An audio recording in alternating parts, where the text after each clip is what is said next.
Two friends arrive in Mumbai with a simple plan: find a cooking job, earn a living, and build a secure life.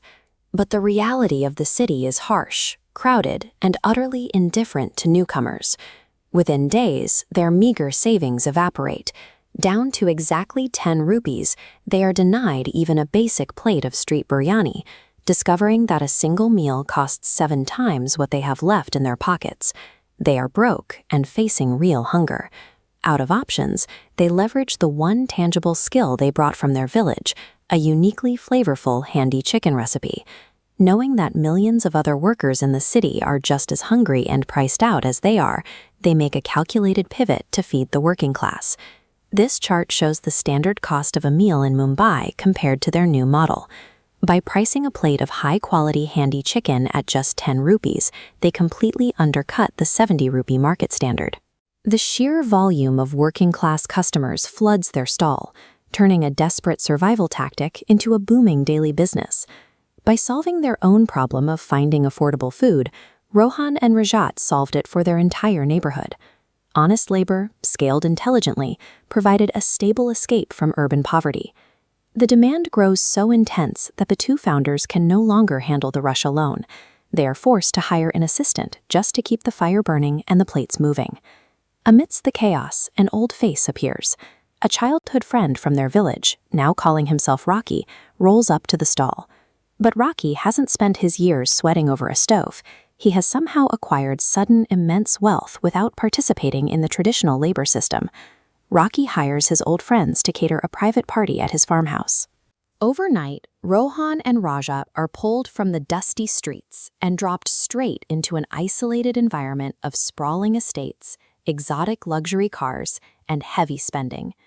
The 10 rupee handi chicken is no longer just a village recipe. It is a city-wide phenomenon.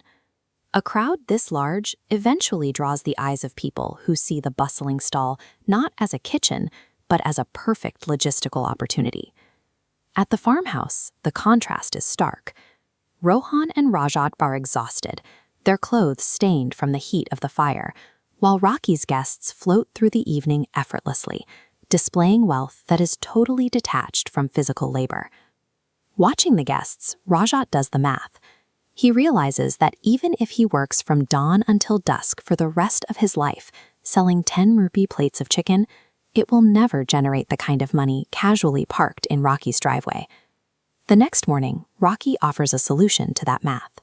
He reveals that his wealth comes from supplying drugs, and he proposes a partnership. Rajat just needs to use his highly trusted, bustling street food cart as a quiet distribution point. Rocky manipulates Rajat by presenting a skewed equation for doing exactly what he already does. Massive profit margins, the promise of absolute protection, no extra physical labor, just passing a small packet alongside a plate of food. When a worker is exposed to frictionless, disproportionate wealth, the slow, steady progress of honest labor begins to feel like a trap.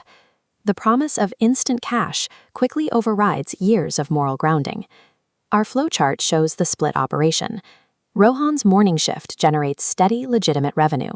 In the evening, Rajat's illicit network creates rapid cash spikes.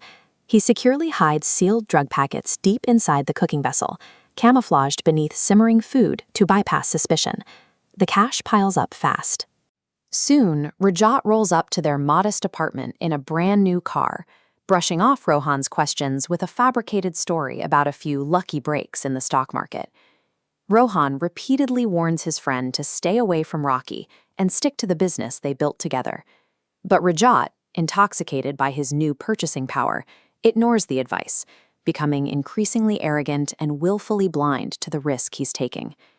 As the brand new luxury car idles outside their small room and the stock market lies continue to pile up, the distance between the two friends becomes a physical barrier.